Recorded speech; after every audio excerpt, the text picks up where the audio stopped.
My name is Andenise Emmeline Solarin, grade 10 Lapu-Lapu, group 1. We're going to experiment about Charles Law. For experiments to Charles Law, we need the materials, the basin, salt, and the balloons.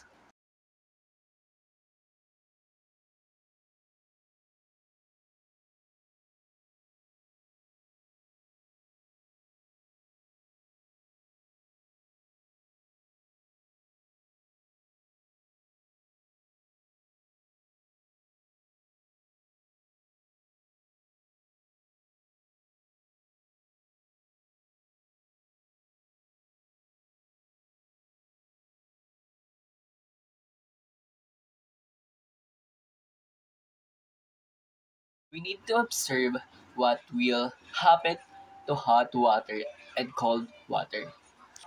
And we observe that the pressure is increased, also the temperature is increased. For the cold water, when the pressure is low, the temperature is low.